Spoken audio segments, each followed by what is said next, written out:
Hello, everyone, and thank you for joining our webinar today on how to be smarter and 10 ways to outsmart your PPC competition, co-hosted with Wordstream. Today, I will be presenting. My name is Hayley Cummings. I am an Associate Director of Paid Search here at Hanapin Marketing, and alongside me will be Erin Sagin, who is a Customer Success Manager at Wordstream.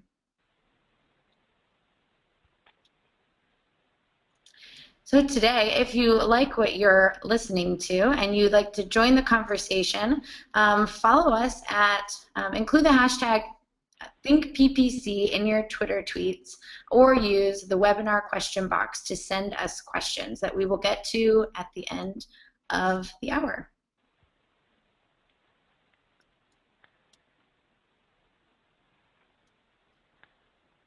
All right, guys, so this is Erin here. We're going to start with a quick poll. So, Hayley, if you could just, exactly, here we go. All right, so we'd love to get a better sense of who is on the call today. So if you guys could just let us know how long you've been working in the PPC space by selecting one of these 4 bullet points in the GoToMeeting slide, we'll get a good sense of who our audience is and what we're working with today.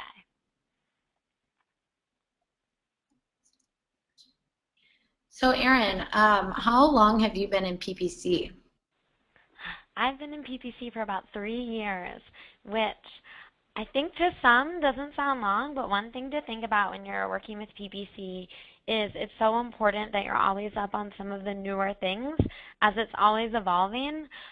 So 3 years, for me, it feels like a long time in PPC. How about you? Absolutely, I feel the same way.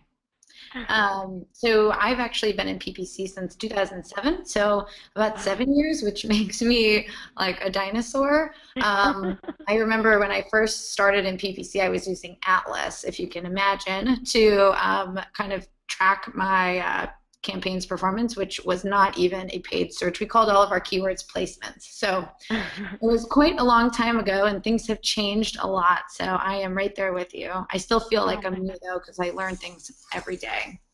I know. I really feel like it's always changing. Absolutely. So we got the results of our poll question back, and it looks like 34% of our listeners have been in PPC less than 1 year. So that's the majority.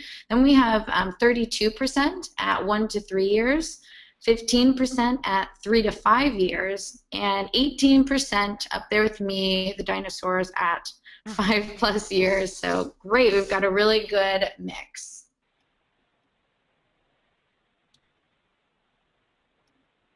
So our next poll question is, how do you manage your accounts?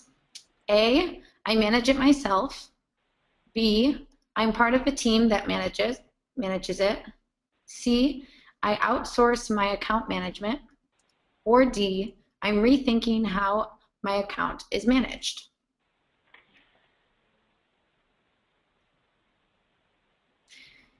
So I know, Erin, many of your clients and the people who are coming to Wordstream are people looking to kind of continue to manage the accounts on their own, which is what makes these kind of co-hosted webinars really great, because we get your perspective as well as an agency's perspective, where we're kind of doing the full management on our end 100%. What are some of the things about your clients that is pretty consistent across the board that you guys have found is the most maybe impactful thing that Wordstream is able to help them with? Sure. I think for a lot of our clients, a big challenge is just getting in and regularly working in the account. So for us, giving them kind of a set of alerts to look at every week encourages them to get in the account at the very least on a weekly basis to assess performance and grab any of those low-hanging fruits that might be important to take and either get some opportunity from, like adding new keywords or adding important negatives to cut down some of those wasted spends in accounts. So a lot of it is just getting in and being more involved with their accounts. Very cool. So we have the results from the second poll question back, and it looks like 59% of you are managing the accounts yourself. 27% you are part of a team that manages it, and 7% for both. I outsource my account management, and I'm rethinking how my account is managed. So very good. It looks like the vast majority of you are actually doing that on your own. And I will give a quick shout out to my friend I saw join the webinar, Mike Kurtz from Driver Solutions. Hi, Mike. I know you can't talk back to me right now, but I saw you on the list. I just wanted to say hi. So now we're going to get started. So today we are talking about 10 different things that you can do to outsmart your competition. The first one is focus on quality scores. Number 2, implement ad extensions. 3, auction insights. 4, conquesting. 5, identify new opportunities through your search query reports. 6, rebuild and restructure. 7, utilize bid rules. 8, RLSA, or remarketing for search. 9, participate in betas. And finally, 10, keep up with the experts. So I'm going to pass it over to Erin, and she's going to kick it off with number 1. Perfect. Thanks, Hayley. So the first thing that we're going to focus on today is helping people ensure that they're getting their quality score discounts.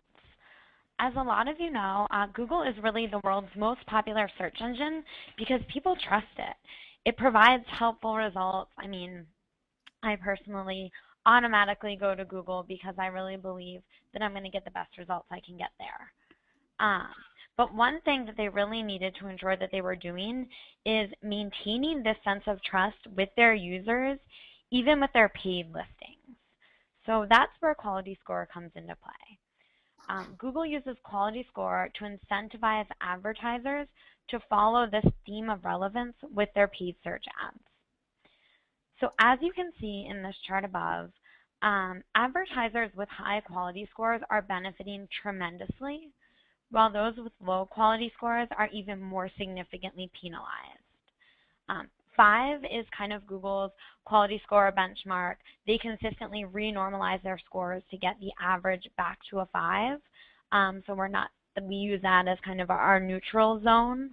And then moving up from there is where you really start to see that value. So let's go to the next slide. And here we'll dive a little bit deeper to review exactly how Google is going to determine your cost per click. So we can just move to the next slide there. Oh, I think we went over one. That's okay. There we go. So in terms of your actual cost per click calculation, you can see that up above here. Google is going to take the ad rank of the person below you, divide it by your quality score, and then just add a penny. So one thing to note, if you have a higher quality score, you're going to have a higher denominator, making your overall actual cost per click lower. So if you look at this chart, the person who does have the highest quality score, even though they're willing to bid significantly lower than others, they're still able to achieve a lower actual CPC. And if we pop over the next slide.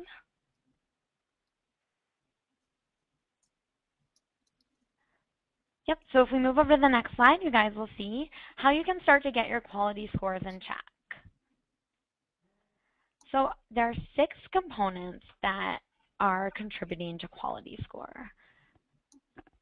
And if we could just move to the next slide so everyone can see those 6 components.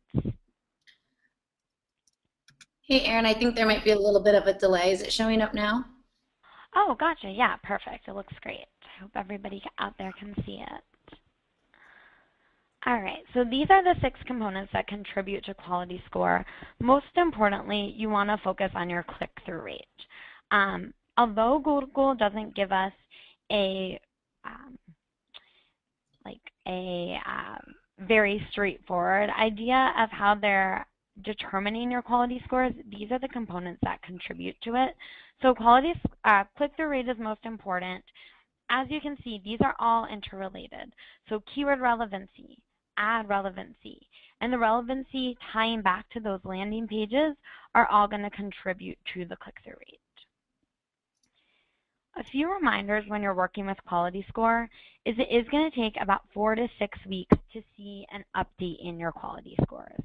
So although you may make some significant changes to benefit the scores, you may not see the fruits of your labor for about 4 to 6 weeks.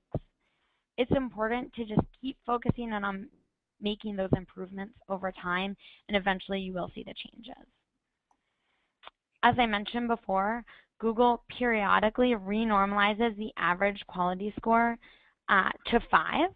So regularly they do make these big overarching changes, and you'll see maybe your quality score will go down significantly. Oftentimes when this does happen, it's across the board, so it's impacting all users, and everyone is kind of relatively shifting downwards. And that's about every 6 months that they do that. Another thing to be mindful is the average quality score does fluctuate by industry. This is something that you'll want to talk to your account manager about, anybody helping you with your account. They'll help you learn really what industries can tend to see a lower quality score. One example might be the legal industry. Oftentimes we see lower quality scores with legal accounts. And again, those are all relative. So the majority of legal accounts are going to be experiencing some of the same struggles that you are. Next one on the list, this is actually something new that Google recently released.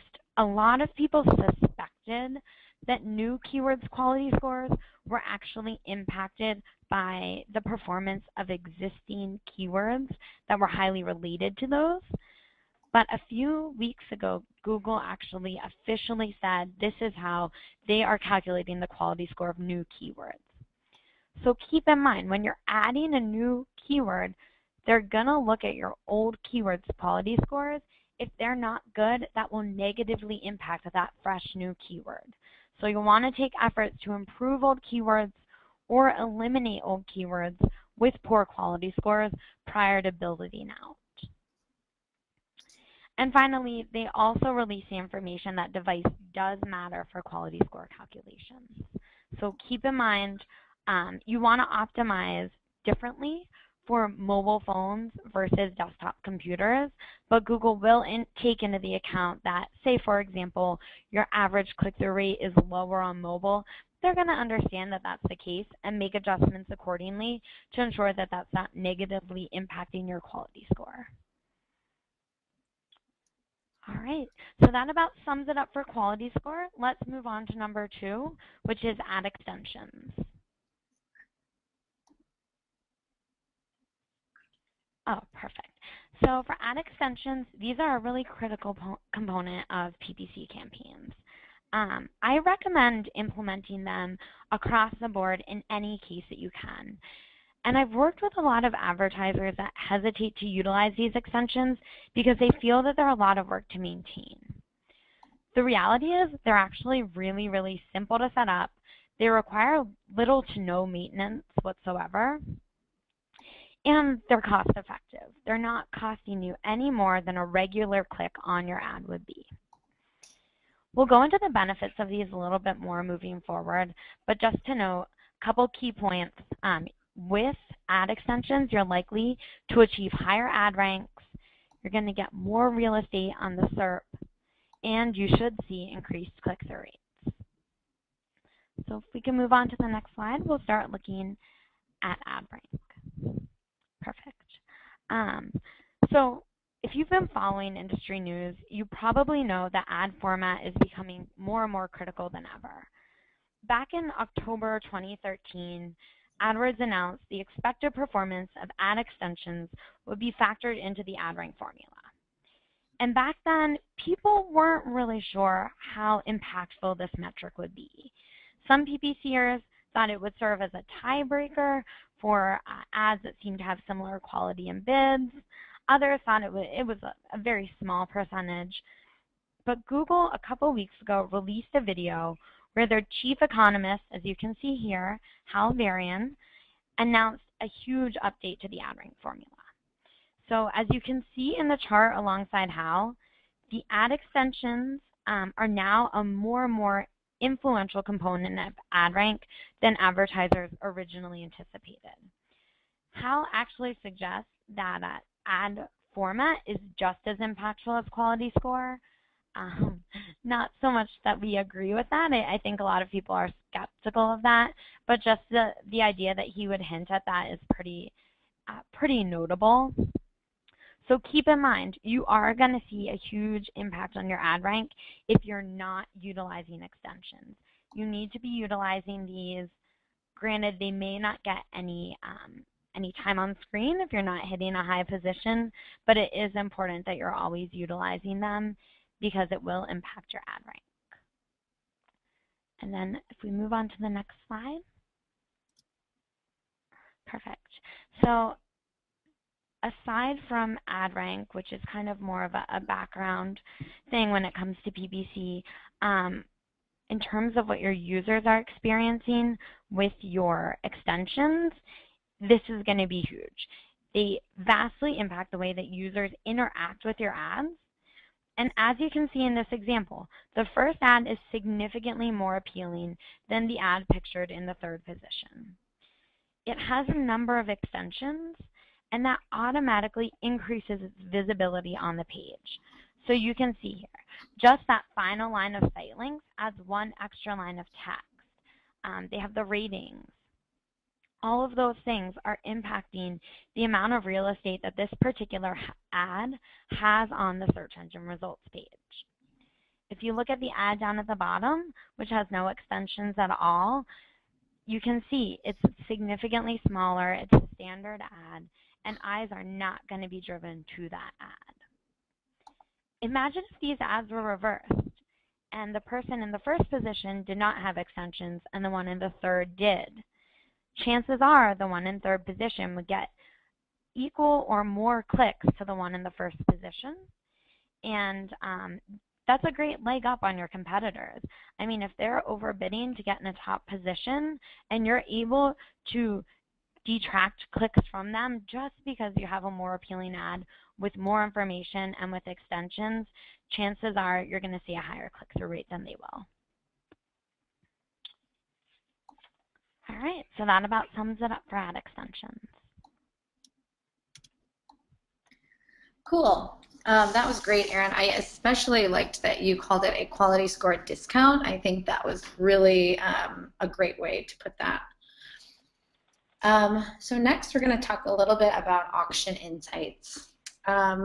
You may be thinking, what I was looking for was right in front of me all along, since we can find this right in Google. And if you've seen this movie, you would know how relevant this photo was. So first, you have to ask yourself some preliminary questions. Decide which campaigns you are most concerned with. A, is it all campaigns? B, just one or two? Or C, a specific keyword, theme, or group? So for some advertisers, they're very concerned about how their competitors line up with them for everything within their account. For others, they may have their campaigns segmented by category or brand versus non-brand. And then from there, you may be able to say campaign A versus B provides much more revenue, is a lot more important to us. We're still maybe testing in the second campaign, whereas in the first one, we really want to focus on gaining some of that share from our competitors. Or C, if it's one specific keyword, theme, or group, you could have just a very specific number of keywords that could be your hero keywords. Maybe there are 5 to 10 that garner a huge percentage of your total conversions across the whole account. Segmenting those out, or at least doing the research on those keywords individually to see where you could gain some ground against your competitors might be a good idea. So once you know what you want to focus on, check out where you stand. How to pull the data. So now let's walk through how to start looking at the data. So you can find this right in your AdWords interface.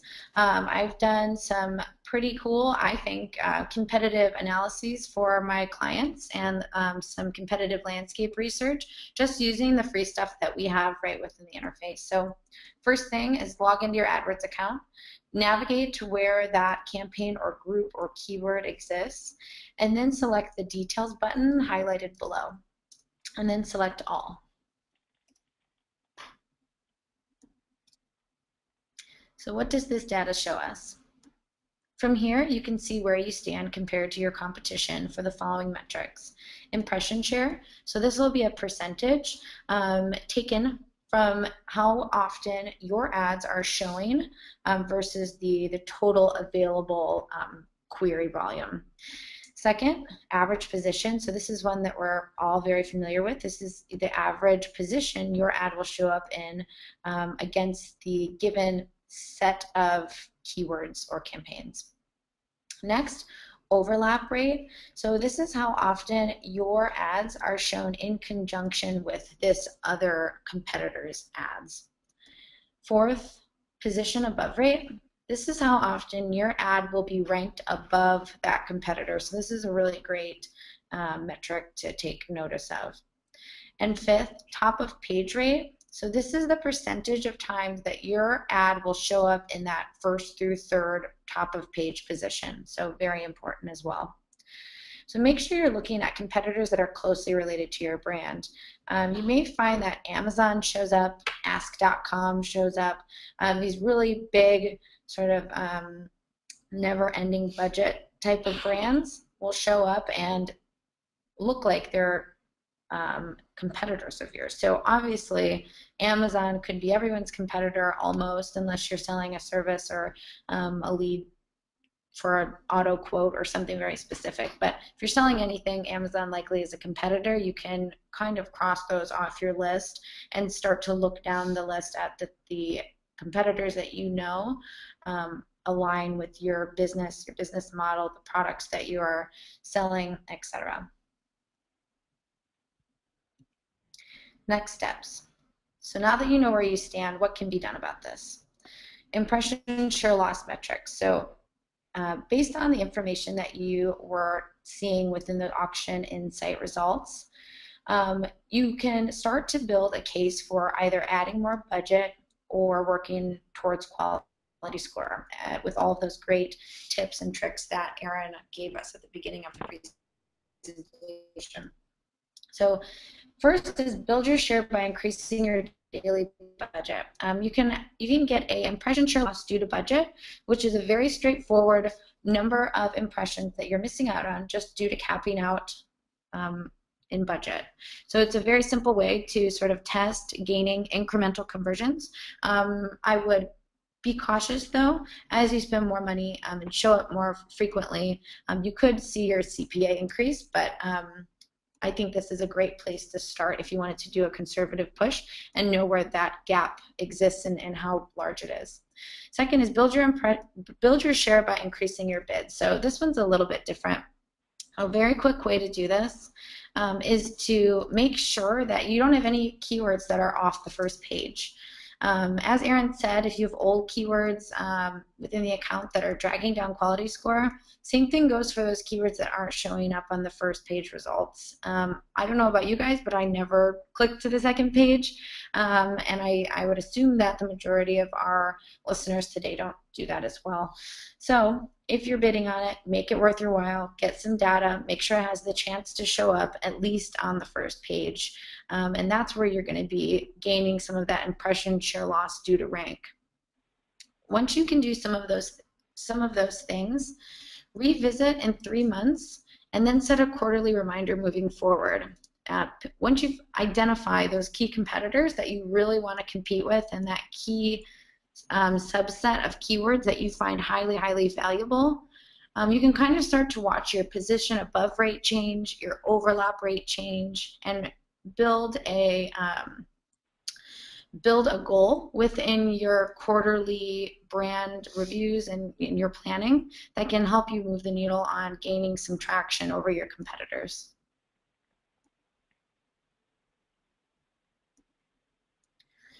So next, we're going to talk about conquesting.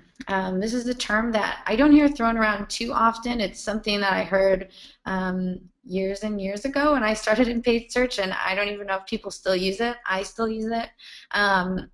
Basically, what this is bidding on your competition's brand terms. So you might ask yourself, when is this okay? First things first, you want to figure out if they are bidding on your terms.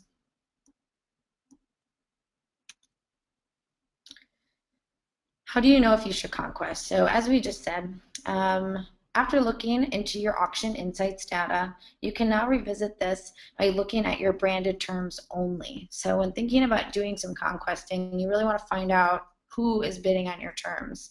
I recommend this because if you have a competitor who isn't currently bidding on your brand terms, I don't recommend starting, because likely they'll know that you've started and then they'll start and then everything will kind of become more expensive.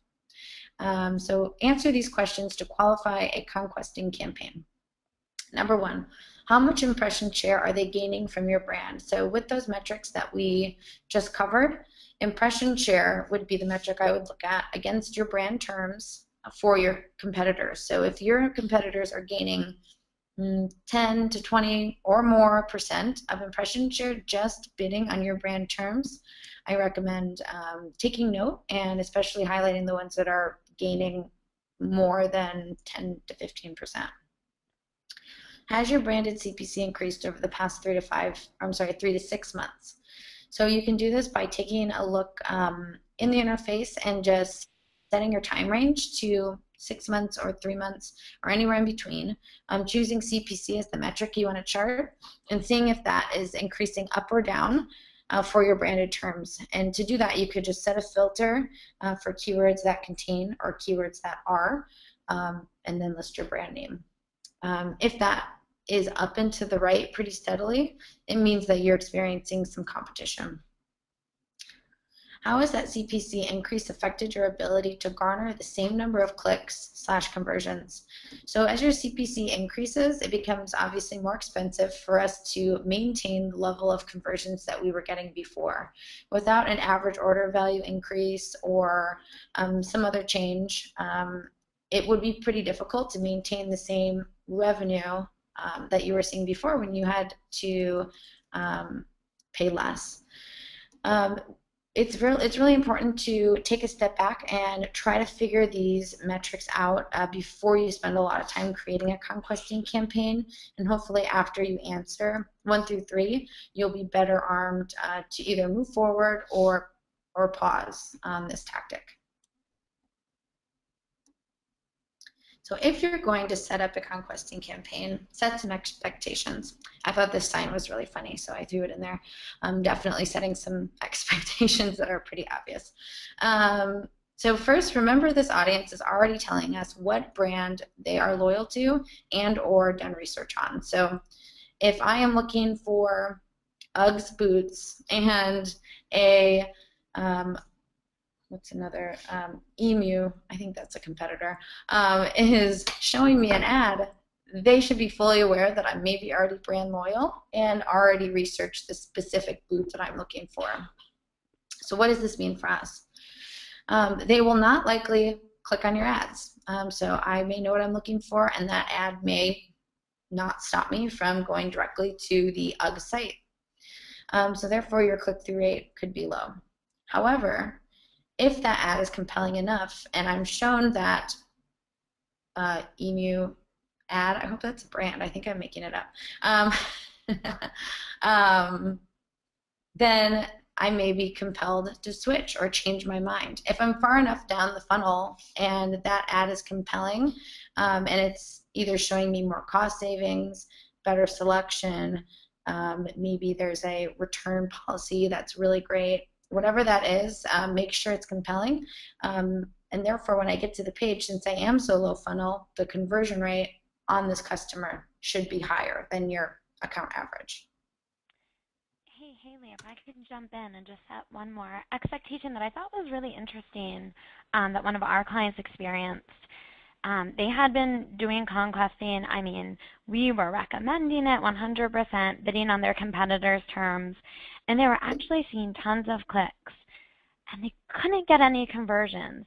And they finally set up call tracking and realized that when people were calling in, they were talking about the competitor branded term, and the secretary was turning them away and saying, "Oh, that's actually not our number. Let me give you the competitor's information."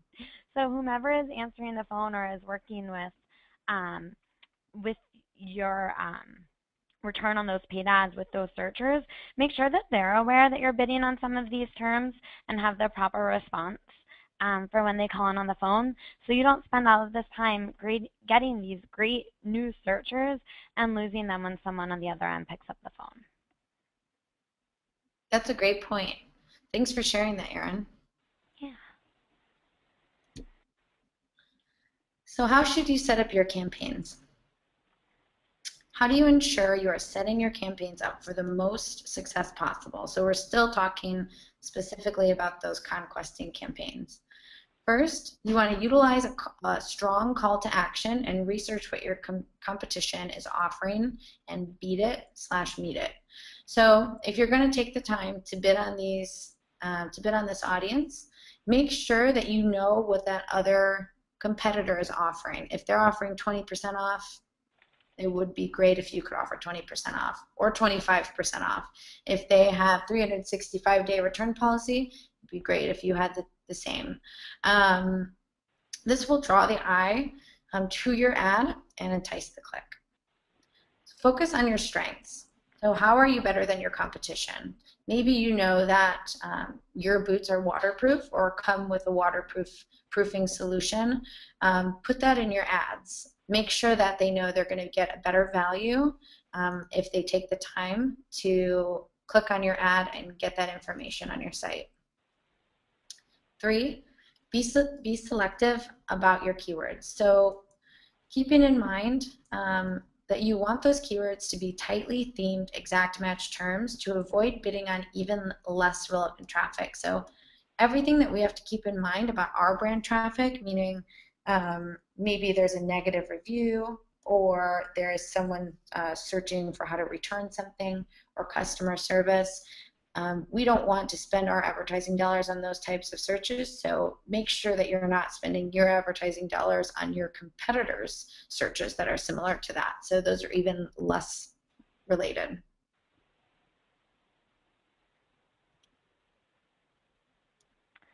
All right, this one's one of mine. So number 5 is mind your search terms report. I think a lot of advertisers don't recognize that this is available, and it is a huge, huge asset for you. So what this report does is it allows you to see the search queries that have triggered your ad to show. So there's a small caveat here that Google isn't 100% transparent. They do filter out a small portion of this list, but it does give you a really excellent sense of how your searchers may be connecting with your ads. And from there, you can start to identify new keyword opportunity, eliminate negative keywords that you don't want to continue showing for, but maybe you've already gotten some clicks on, so kind of nip that problem in the bud. I think it's very easy to set this up in AdWords. If we just flip to the next slide, here are some instructions. Perfect. So to see this search terms report, all you have to do is head to the Campaigns tab in AdWords and jump to the Keyword section. Once you can see the keywords, you want to click on the button that says Details right above that Stats table, and then select All, and it'll show you the search terms report. So again, exactly what searchers are typing in that is triggering your ads to show. So if we move to the next slide, I'll show you an example of how we utilize this here at Wordstream. So you may not be familiar with this image. This is actually what we call our query stream in our product. And on the left-hand side, you'll see all of your search terms. As you look through those search terms, you can get a sense of the target keyword that these are related to and the match type that they're connected by.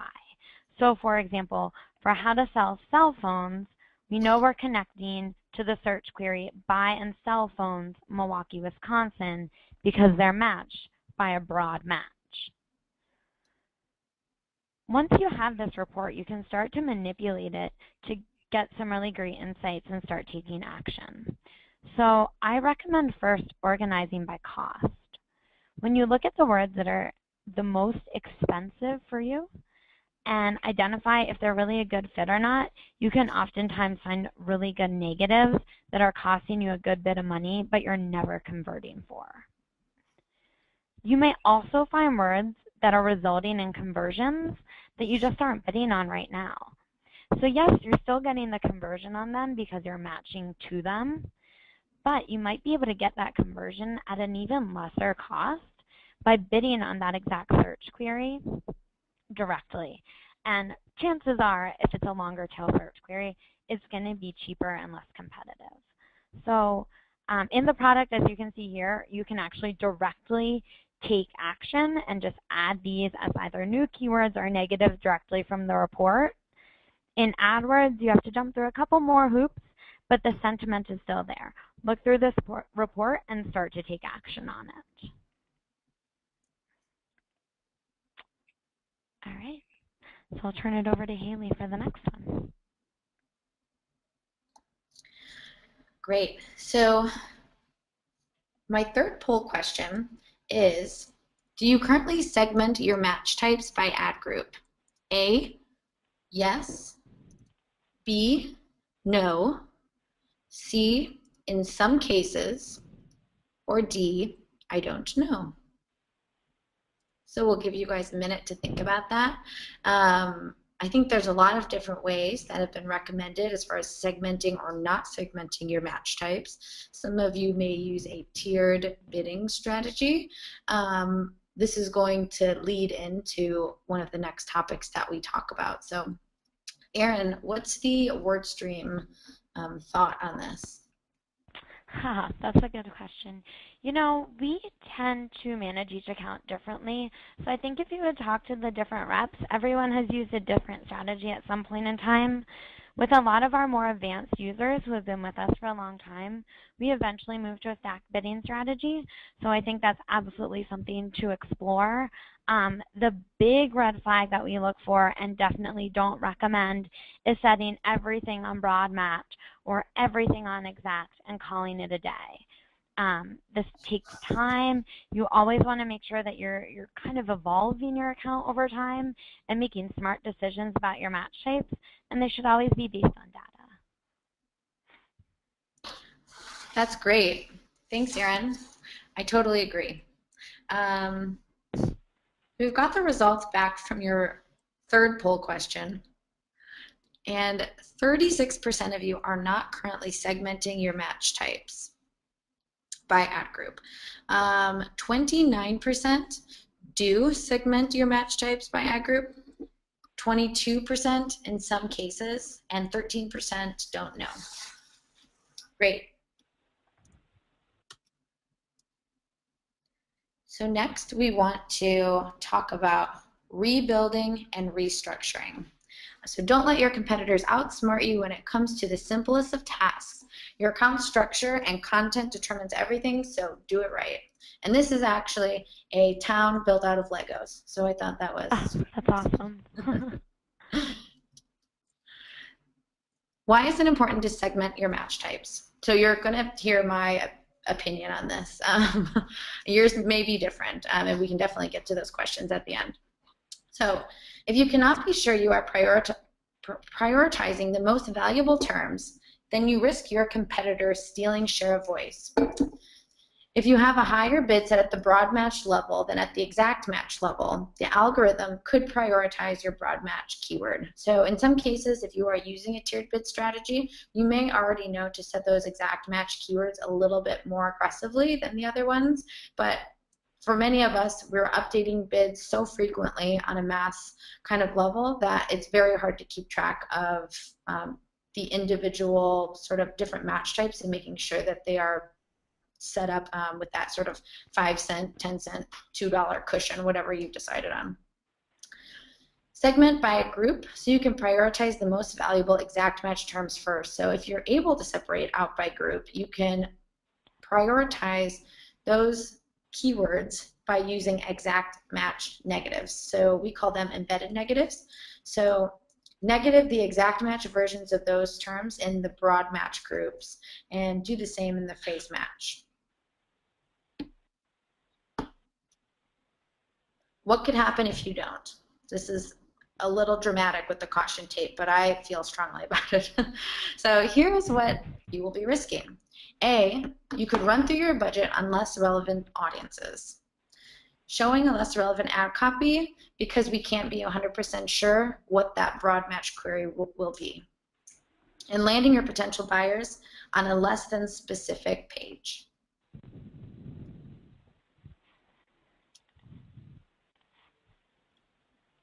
Number 7 is utilize bid roles.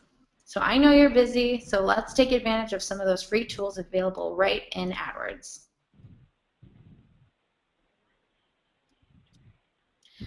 Where can I find this option? Setting up bid roles can be as simple or as complicated as you make it. Determine what you really desire and make it so. Start by logging into AdWords and navigating to your high priority campaign, group, or terms. So whatever we've established when we originally looked at those auction insights was the most important for you in terms of competition. Once there, you can select the keyword or ad group tab if you're not already there, and then you will see the bid strategy button highlighted below.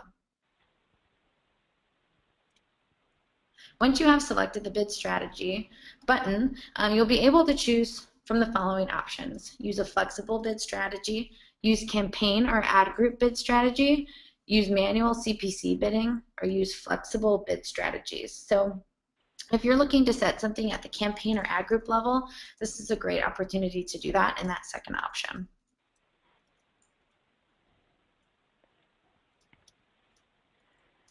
Or you can select automate, which will provide the following options. Change max CPC bids when, raise bids to top of page CPC when, raise bids to first page CPC when, pause keywords when, enable keywords when, send email when. So some of these are not exactly bid specific. Most importantly, I would focus on the top of page CPC and or first page CPC. So very simply, you can ensure that those terms will not leave top of page.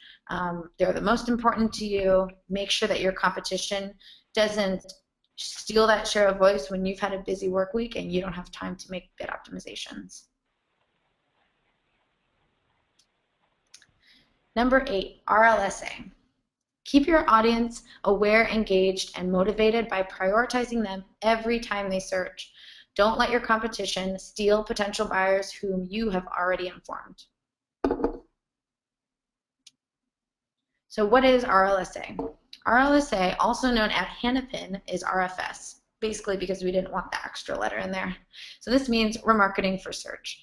You can remarket to those who have been to your site as they continue to search right within the search engine results page. So this is on google.com specifically.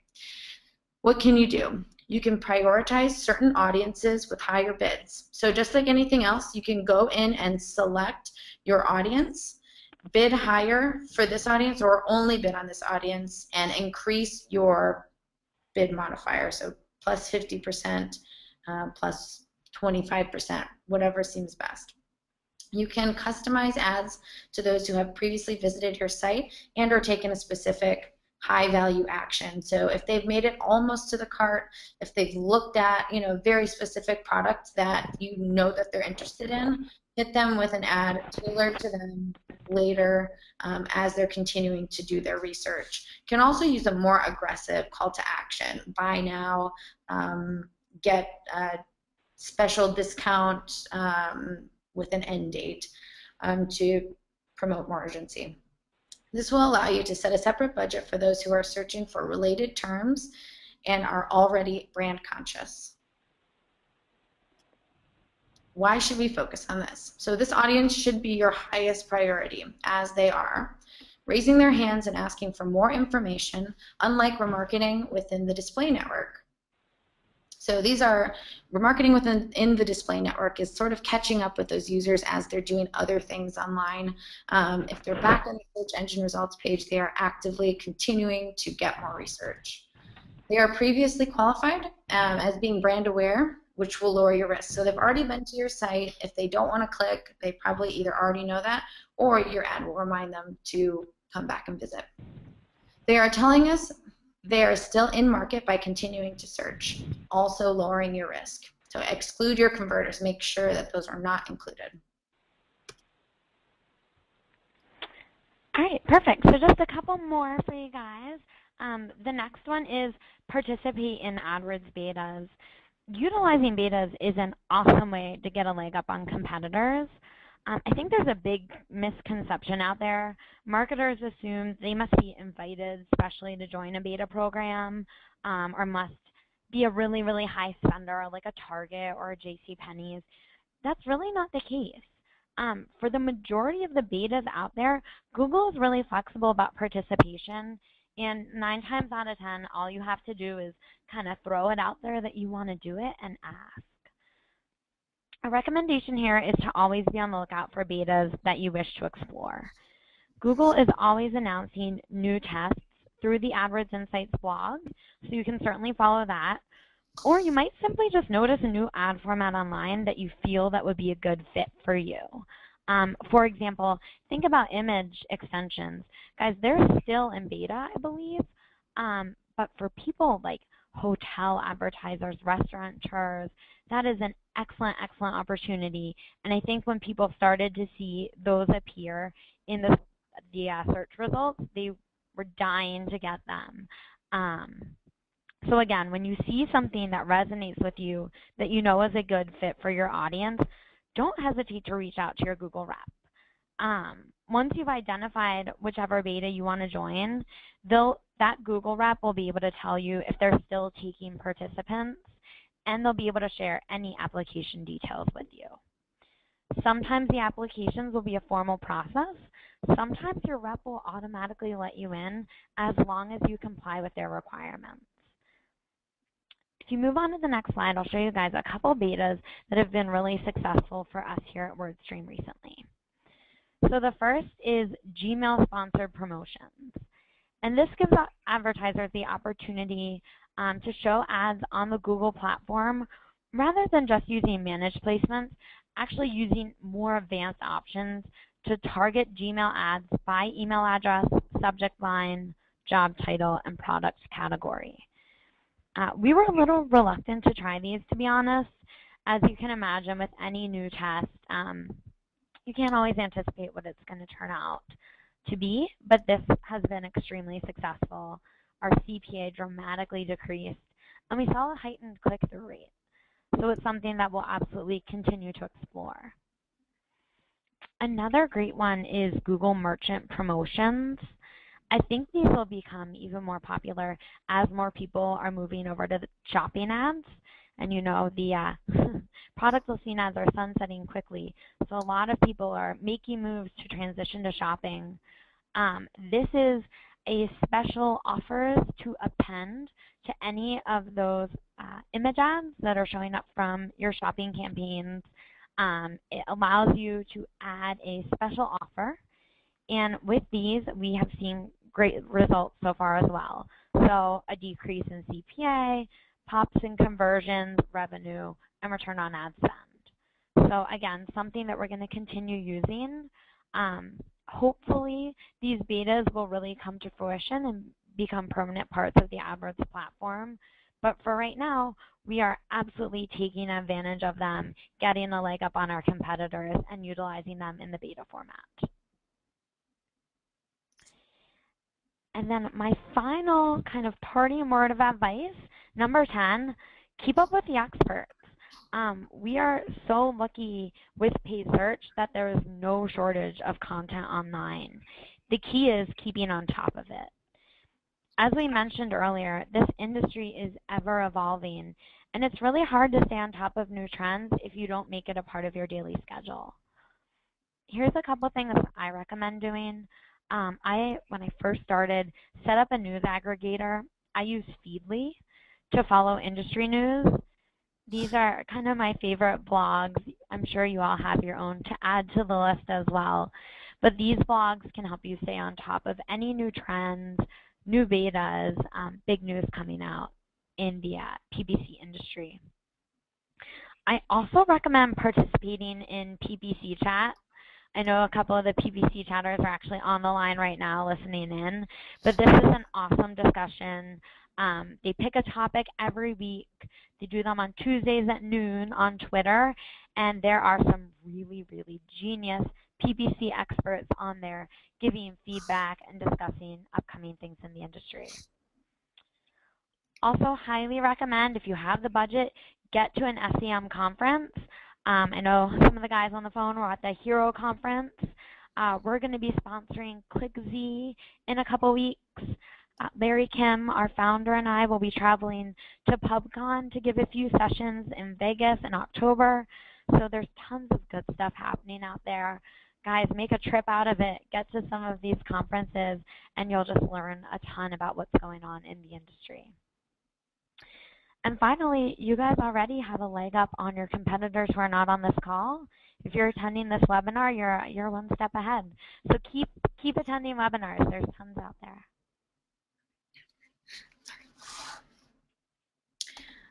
Thanks, Erin. And now moving on to our fourth live poll question. Would you like help with your PPC accounts and management?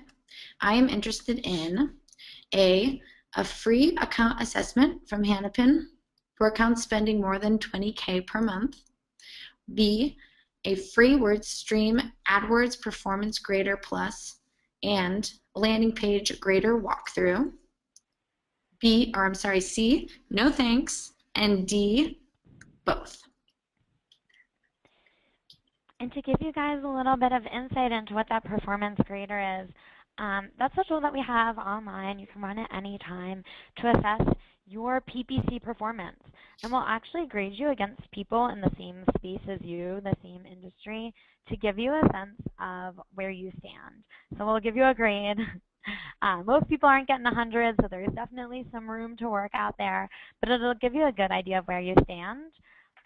We also recently developed a landing page grader, so many of you have probably not run that one yet, but as you know, landing pages are huge. If your landing pages aren't a good fit for you, chances are your PPC efforts are futile.